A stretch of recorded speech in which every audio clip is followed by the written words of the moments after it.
सभी पक्षी बहुत परेशान थे क्योंकि जंगल में एक बहुत ही खतरनाक चील रहने आ गया था जो उनके मासूम से छोटे छोटे बच्चों को अपना शिकार बनाकर उन्हें खा जाया करता था। चील के इस आतंक से जंगल के सभी पक्षी बहुत परेशान और डरे हुए थे। अरे टुनटुनी चिड़िया, डरने की कोई बात नहीं है। वह चील जल्द ही इस जंगल को छोड़कर चला जाएगा। और वो कैसे कालू भैया? आपको नहीं पता उसने हमारे जंगल से कितने मासूम से छोटे छोटे बच्चों को पकड़कर खा लिया है और उसने तो अपने रहने के लिए एक घोंसला भी बना ली है। अगर वह यहाँ रहने नहीं आया तो उसने अपना घोंसला क्यों बनाया? देखना एक दिन वो हम लोगों को भी पकड़कर खा जाएगा। टुनटुनी चिड़िया और कालू कौवा नदी किनारे बैठे अभी बातें ही कर रहे थे कि तभी वहाँ मीठी तोती रोते हुए आई। हाय, मैं लुट गई, बर्बाद हो गई। उस जालिम चील ने मेरे मासूम से छोटे छोटे बच्चों को खा लिया। मीठी तोती की यह बात सुन टुनटुनी चिड़िया और कालू कौवे के पैरों तले तो जमीन ही खिसक जाती है। क्या बोला मीठी बहन? उसने तुम्हारे बच्चों को भी खा लिया? हाँ टुनटुनी, मैं तो नदी किनारे पानी पीने गई थी और जब मैं वापस अपने घोंसले में आई तो मेरे बच्चे गायब थे और उनके पंख पड़े हुए थे। उस जालिम चील ने मेरे बच्चों को मार डाला। मैं तो लुट गई, बर्बाद हो गई। अरे चिड़िया बहन, कल तक तो वह सिर्फ अंडे खाता था, अब वह हमारे बच्चों को भी खाने लगा। ऐसा ना हो कि अब वह हमें खाने लग जाए। अरे कालू भैया, जब उसने कबूतर का अंडा पिया था तभी ही हमें उसके बारे में कुछ उपाय सोचना चाहिए था। अब तो बहुत देर हो गई। टुनटुनी बहन, इस चील का हमें कुछ ना कुछ तो करना ही होगा। इस तरह वह दिन बीत जाता है। अगली सुबह टुनटुनी चिड़िया और कालू कौवा जंगल के सभी पक्षियों को एक जगह इकट्ठा करते हैं। तब कालू कौवा उनसे कहता है, दोस्तों, मैंने सोच लिया है कि हमें उस जालिम चील से कैसे निपटना होगा। और उसके लिए हम सभी को मिलकर काम करना होगा क्योंकि हम सब मिलकर ही उस जालिम चील का सामना कर सकते हैं। तब कालू कौवा उन्हें अपनी योजना बताता है। राजू कबूतर, तुम गरम गरम उबलता हुआ पानी लेकर आओगे और हरिया तोता, तुम लाल मिर्ची पाउडर जो हम उस चील की आंखों में डालेंगे। और मैं और कालू भैया हम दोनों लेकर आएंगे बड़ी बड़ी लाठियाँ। जंगल के सभी पक्षी अभी बातें ही कर रहे थे कि तभी वहाँ सुंदरी कौवी आती है और कहती है, और मैं बनूंगी उस जालिम चील का शिकार। पर तुम लोग देख लो, ऐसा ना हो तुम लोग कुछ ना कर पाओ और मैं सचमुच उसके पेट में चली जाऊं। अरे सुंदरी, तुम चिंता मत करो, वह चील जैसे ही तुम्हें खाने लगेगा हम लोग वहाँ पहुँच जाएंगे। फिर सभी पक्षी अपनी योजना के अनुसार चील के घर की ओर निकल पड़ते हैं। कबूतर गरम गरम पानी कर लेता है तो हरिया तोता दुकान से लाल मिर्ची पाउडर ले लेता है। तो वहीं टुनटुनी चिड़िया और कालू कौवा बड़ी बड़ी लाठियों के साथ तैयार रहते हैं और सभी पक्षी उस जालिम चील के घर के बाहर ही झाड़ियों में छिपे रहते हैं। अब मैं जाऊं क्या? वह खतरनाक चील तो अपने घर के बाहर ही बैठा धूप का मजा ले रहा है। हाँ हाँ सुंदरी, तुम जाओ और उसे अपनी बातों में लगाओ। हाँ हाँ सुंदरी बहन, अगर तुम उसे अपनी बातों में लगाओगी तो हम सभी उसके घर के अंदर जाकर छिप जाएंगे। अच्छा अच्छा, अब मैं जाती हूँ। कालू, अगर उस चील ने सचमुच मुझे खा लिया तो तुम दूसरी शादी मत कर लेना। अरे सुंदरी, मैं तुम्हें कुछ नहीं होने दूंगा। अब तुम जाओ, देखो तो मैं तुम्हारे पीछे पीछे ही आ रहा हूँ। तब सुंदरी कौवी उस खतरनाक चील के पास जाती है। भैया, अरे ओ चील भैया, बहुत सो लिए, अब जरा उठकर भोजन भी कर लो। सुंदरी कौवी की आवाज सुन वह खतरनाक चील भी जग जाता है और तुरंत ही कहता है, भोजन? अरे भोजन कहाँ है? अरे कौवी, कहाँ है भोजन? अरे चील भैया, मैं आपको नहीं दिखाई दे रही हूँ क्या? आज आप मुझे खाओगे। वाह रे कौवी, बड़ी चिंता है तुझे मेरी। अरे भैया, मैं सच बोल रही हूँ। मेरा पति रोजाना ही शराब पीकर आता है और मुझे बहुत मारता है। मैं उससे तंग आकर आत्महत्या करने जा रही थी, पर फिर मैंने सोचा अगर मैं पानी में डूबकर मरूंगी तो मेरा मांस किसी के काम नहीं आएगा, तो मैं आपके पास आ गई। अरे वाह कौवी, तू तो बड़ी होशियार निकली। तूने ये बड़ा अच्छा सोचा। नदी में डूबकर मरने से अच्छा है कि मैं ही तुझे खा लूं। जब सुंदरी कौवी ने उस चील को अपनी बातों में फंसा रखा था, तभी पीछे से सारे पक्षी उसके घर के अंदर घुस जाते हैं। कबूतर वॉशरूम में छिप जाता है तो कालू कौवा और हरिया तोता रसोई घर में छिपकर बैठ जाते हैं और टुनटुनी चिड़िया दरवाजे के पीछे डंडे के साथ खड़ी रहती है। जब सुंदरी कौवी उन सभी को चील के घर के अंदर जाते देख लेती है तो वह चील से कहती है, भैया, अगर मैं आपकी भूख को शांत कर रही हूँ तो आप मेरी भी एक इच्छा पूरी करें। आप मुझे अपने रसोई घर में ले जाकर मुझे भून कर खाएं। कौवी, अगर तुम्हारी इच्छा यही है तो चलो मेरे घर के अंदर चलो। आज मैं तुम्हें भून कर ही खा लेता हूँ। वह खतरनाक चील सुंदरी कौवी को अपने साथ लेकर घर के अंदर चला जाता है। कौवी, तुम यहीं बैठो, मैं अभी वॉशरूम से होकर आता हूँ। इतना बोलकर वह चील वॉशरूम में चला जाता है। जैसे ही वॉशरूम पहुंचकर उसका ध्यान ऊपर की ओर जाता है तो वह कबूतर को बैठा देख डर जाता है। अरे कबूतर, तुम यहाँ क्या कर रहे हो? पानी बहुत ठंडा है सरकार, इसलिए मैं आपके लिए गरम गरम पानी लेकर आया हूँ। इतना बोलकर वह कबूतर खौलता हुआ गर्मा गर्म पानी उस चील के ऊपर डाल देता है। हाय, मैं मर गया। रुक कबूतर रुक, तेरी इतनी हिम्मत, रुक, अभी मैं देखता हूँ तुझे। तभी हरिया तोता भी जल्दी से उड़ता हुआ वहाँ आ जाता है और चील की आँखों में वह मिर्ची पाउडर डाल देता है, जिससे वह चील अंधा हो जाता है और इधर उधर भागने लगता है। तब मौका देखकर टुनटुनी चिड़िया और काली कौवा उस चील पर लाठियों से हमला कर देते हैं और लाठी से पीट पीट कर उसे मार डालते हैं। हमने कर दिया कालू जी, हमने कर दिया। हमने इस जालिम चील को उसके कर्मों की सजा दे दी और उसे अपने अंत तक पहुंचा दिया। और फिर सभी पक्षी अपने अपने घर चले जाते हैं और खुशी खुशी अपने आगे की जिंदगी बिताने लगते हैं। तो मेरे प्यारे दोस्तों, हमें इस कहानी से ये सीख मिलती है कि अगर हम मिलजुल कर रहे तो हम किसी भी मुसीबत का सामना कर सकते हैं। यह उन दिनों की बात है जब केवल तस्वीर देखकर ही शादी तय कर दी जाती थी।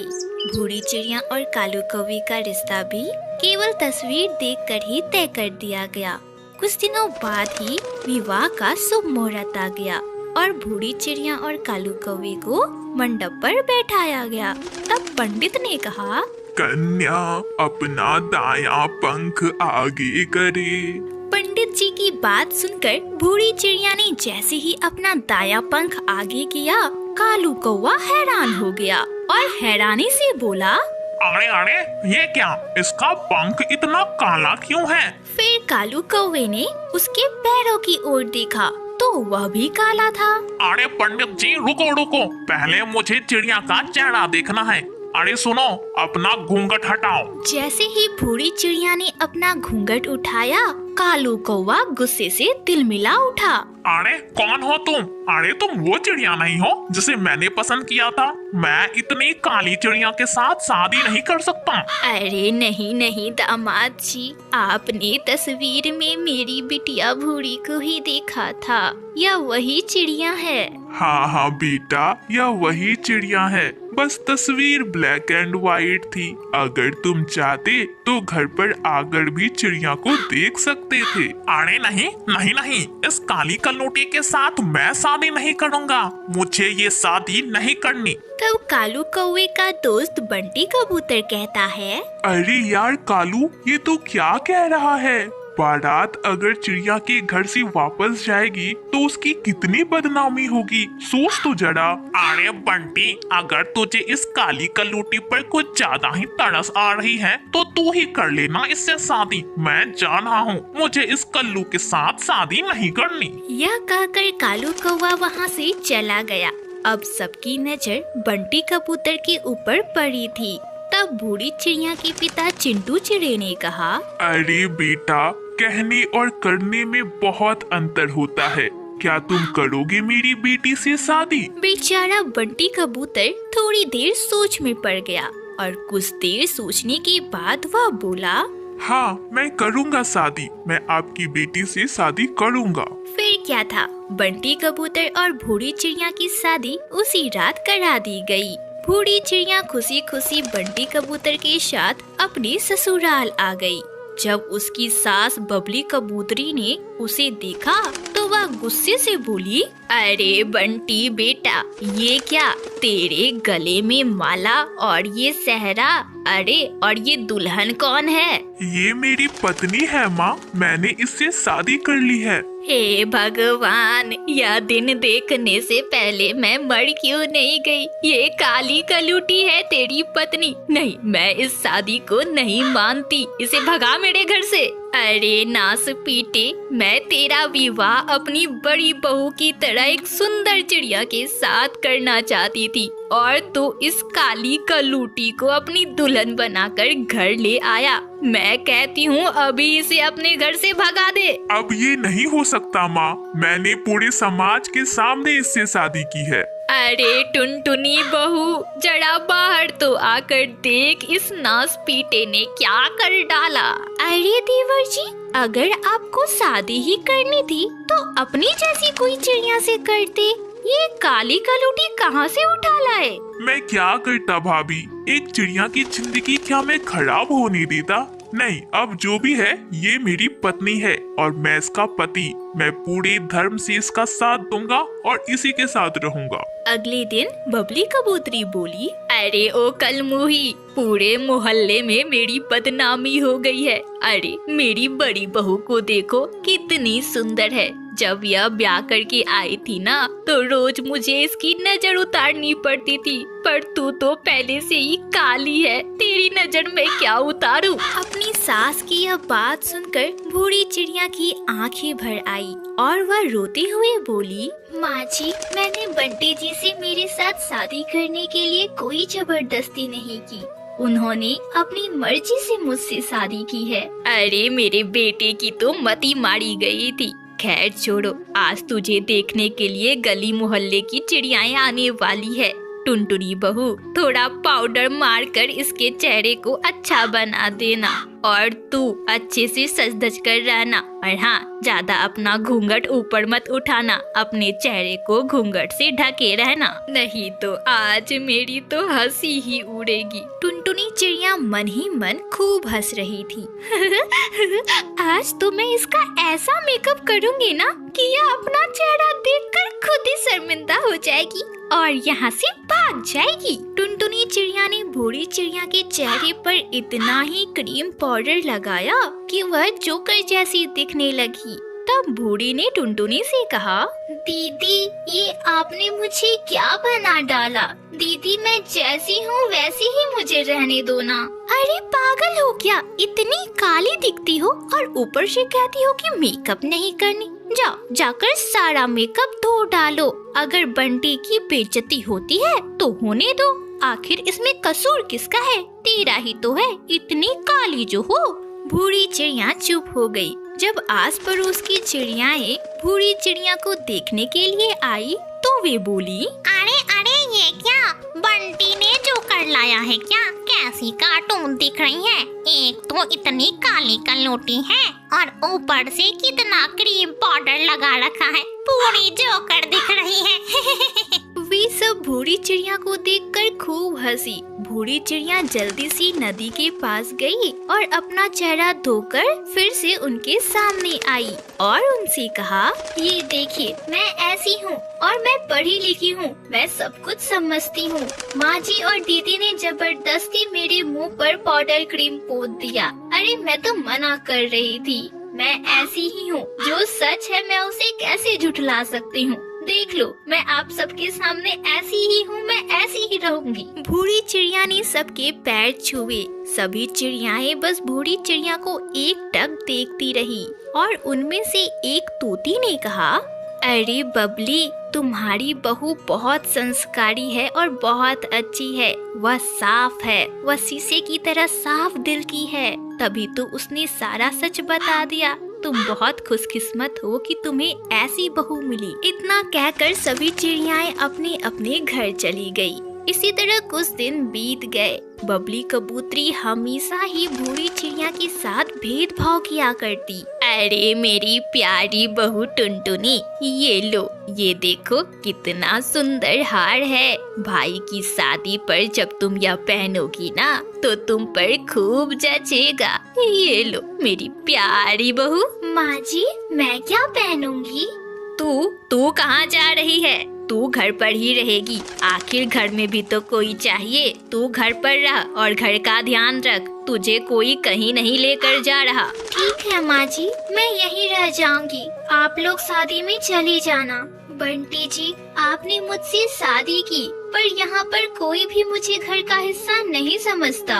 अरे भूरी, कोई समझे या ना समझे, मैं तो समझता हूँ ना। मैं जब तक जिंदा हूँ तब तक तुम चिंता मत करो। कुछ दिनों बाद भूरी चिड़िया कहती है, माँ जी, इधर से आप बहुत थकी थकी लगती हो, आपकी तबीयत भी बिगड़ी सी लगती है और आप पूरी पीली सी पड़ गई हो। कहीं आपकी तबीयत तो नहीं बिगड़ रही? माँ जी, आप एक बार डॉक्टर से दिखा लो ना, आपकी तबीयत बहुत खराब दिख रही और आप बहुत कमजोर भी लग रही हो। अरे तू ज्यादा डॉक्टरनी मत बन, मेरी तबीयत बहुत अच्छी है, मुझे क्या हुआ है? और अगर मेरी तबीयत बिगड़ेगी तो मैं डॉक्टर से दिखा लूंगी, तू ज्यादा पटर पटर मत कर। इस तरह कुछ दिन बीत जाते हैं और बबली कबूतरी की तबीयत अचानक से बहुत खराब हो जाती है। तब उसे डॉक्टर से दिखाया जाता है, जहां पता चलता है कि बबली कबूतरी का लीवर खराब हो चुका है।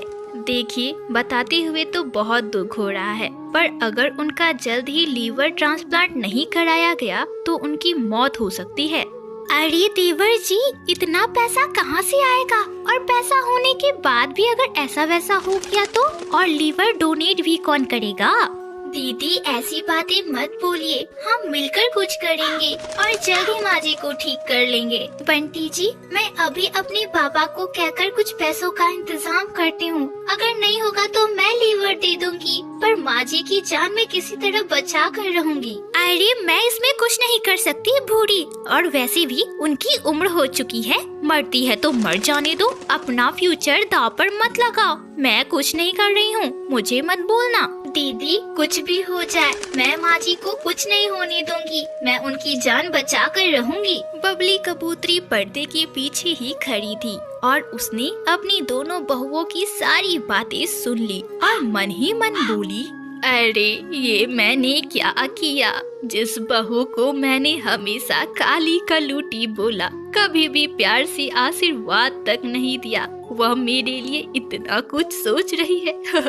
थोड़ी देर बाद ही बबली कबूतरी का लीवर ट्रांसप्लांट हो गया और वह पूरी तरह से स्वस्थ हो गई। जब उसे होश आया तो उसने बोला, बूढ़ी बहू, मुझे माफ कर दे, मैंने आज तक तेरे साथ कितना कुछ किया और आज तूने मेरी जान बचाई, मुझे माफ कर दे बहू, टुनटुनी बहू, मैंने तेरे साथ कितना अच्छा व्यवहार किया, तुझे सब कुछ दिया और तूने मुझे मारना चाहा।